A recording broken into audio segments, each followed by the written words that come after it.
Le sang et la rédemption. La correction de concepts erronés à propos de la rédemption. Nombreux ont été les hommes qui ont accepté que toutes les larmes de ce monde aient été causées par un péché des premiers habitants et, dans leur maladresse à analyser la parabole, en sont arrivés à affirmer que le Christ vint pour laver toute tache de son sang. Si telle affirmation avait été vraie, pourquoi, bien que ce sacrifice fût déjà consommé, les hommes continuent-ils de pécher et aussi de souffrir? Jésus vint sur la terre pour enseigner aux hommes le chemin de la perfection, chemin qu'il montra par sa vie, ses actions et ses paroles. Tous, vous atteindrez l'objectif grâce à l'accomplissement de votre mission, c'est pour cela que je suis venu vous livrer mes enseignements qui sont inépuisables, afin que vous vous éleviez par l'échelle de votre évolution. Ce n'est pas mon sang qui vous sauve, mais ma lumière en votre esprit qui vous sauvera. On me donnera une nouvelle croix au troisième temps. Celle-ci ne sera pas visible aux yeux des mortels, mais, depuis sa hauteur j'enverrai mon message d'amour à l'humanité, et mon sang, qui est l'essence de ma parole, sera converti en lumière pour l'esprit. Ceux qui me jugèrent en son temps, repentis aujourd'hui, illuminent, avec leur esprit, le cœur de l'humanité, pour réparer leurs fautes. Afin que ma doctrine triomphe de la méchanceté des hommes, il faudra qu'elle soit auparavant fouettée et raillée, comme le fut le Christ sur la croix. Il est impérieux que, de chaque blessure, resplendisse ma lumière, pour illuminer les ténèbres de ce monde en manque d'amour. Il est indispensable que mon sang invisible retombe sur l'humanité, pour lui montrer à nouveau le chemin de sa rédemption. Une fois de plus je vous déclare qu'en moi toute humanité sera sauvée. Ce sang répandu au calvaire est la vie pour tout esprit, mais il ne s'agit pas du sang en lui-même, puisqu'il a coulé sur la poussière de la terre, mais de l'amour divin qui y est représenté. Lorsque je vous parle de mon sang, vous savez donc maintenant de quoi il s'agit et de sa signification. Beaucoup d'hommes ont versé leur sang au service de leur Seigneur et par amour à leurs frères. Mais il n'a pas représenté l'amour divin, mais seul le spirituel, l'humain. Le sang de Jésus représente, bel et bien, l'amour divin parce qu'il n'y a aucune tache en lui. Le Maître ne commit jamais de péché et il vous donna jusqu'à la dernière goutte de son sang pour vous faire comprendre que Dieu est tout pour ses créatures, qu'il se dévoue complètement à elles, sans réserve, parce qu'il les aime infiniment.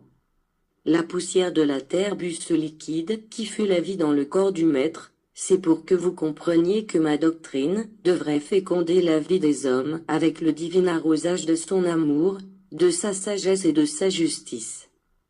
Le monde, incrédule et sceptique, quant aux paroles et aux exemples du Maître, combat mon enseignement affirmant que Jésus répandit son sang pour sauver l'humanité du péché et que, en dépit de cela, le monde ne s'est pas sauvé, qu'il commet chaque jour davantage de péchés bien qu'il soit plus évolué.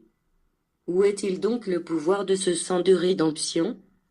C'est ce que se demandent les hommes, tandis que ceux qui devraient enseigner les véritables concepts de ma doctrine sont incapables de satisfaire aux questions des affamés de lumière et des assoiffés de connaître la vérité.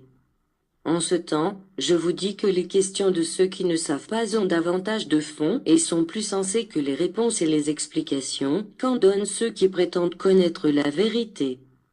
Mais je suis venu à nouveau pour vous parler et voici mes paroles à l'adresse de ceux qui pensent que ce sang réussit à racheter les pécheurs devant la justice divine et tous ceux qui étaient perdus et condamnés au supplice.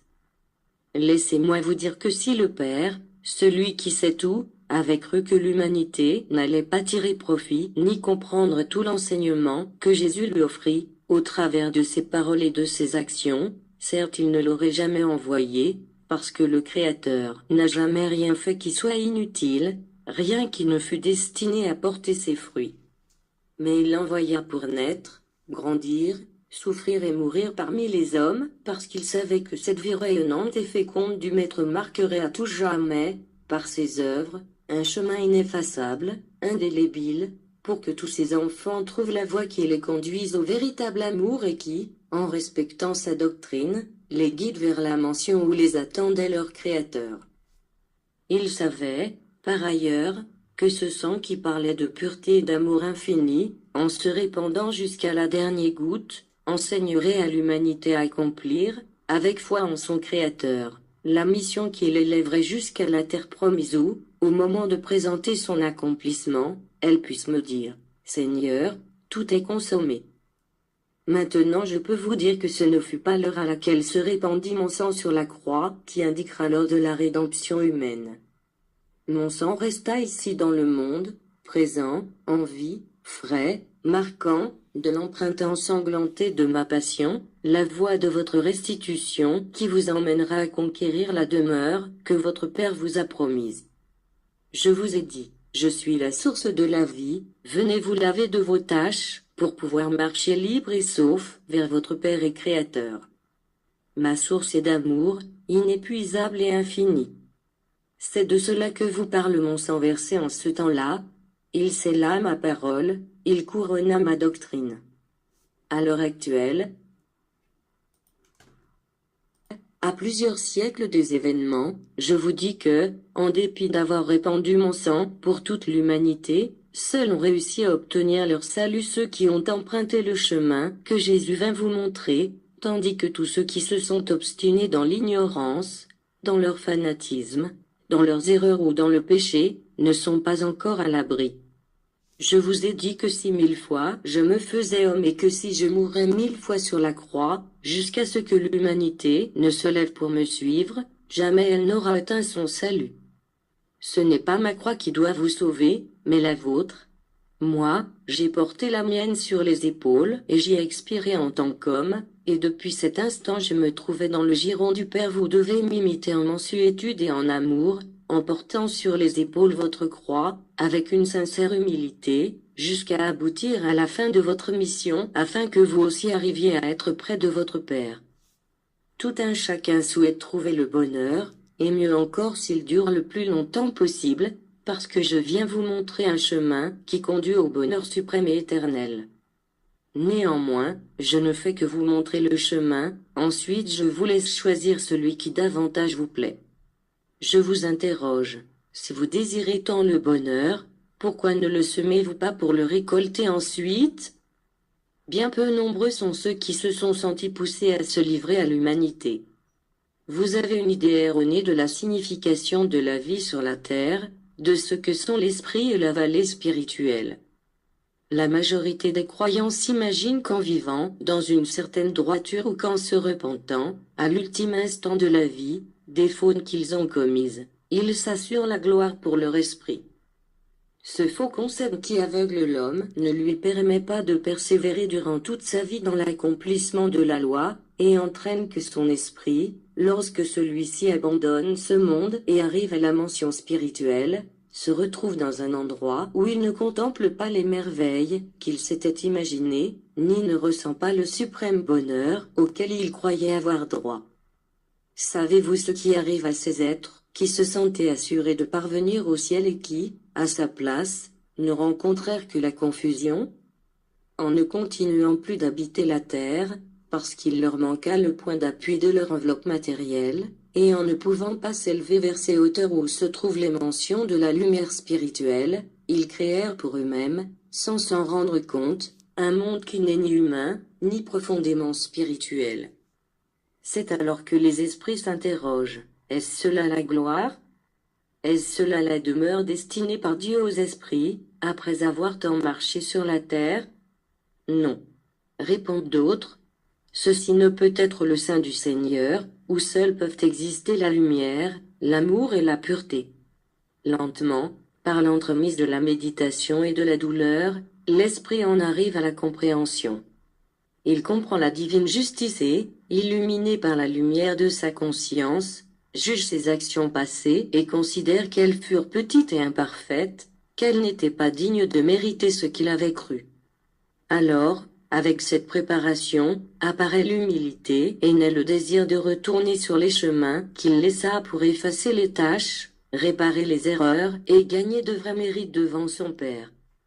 Il est impérieux d'éclaircir ces mystères à l'humanité, afin qu'elle comprenne que la vie en la matière est une chance pour l'homme de gagner des mérites pour son esprit, mérites qui l'élèveront jusqu'au point de mériter d'habiter une demeure de spiritualité supérieure où, à nouveau, il devra se gagner de nouveaux mérites, pour ne pas stagner et poursuivre son escalade d'échelon en échelon, parce que, dans la maison du Père, il y a beaucoup de demeures. Vous gagnerez ces mérites au travers de l'amour, comme vous l'a enseigné la loi éternelle du Père. Et ainsi, d'échelon en échelon sur l'échelle de perfection, votre esprit s'en ira connaître le chemin qui conduit à la gloire, la véritable gloire, celle qui est la perfection de l'esprit.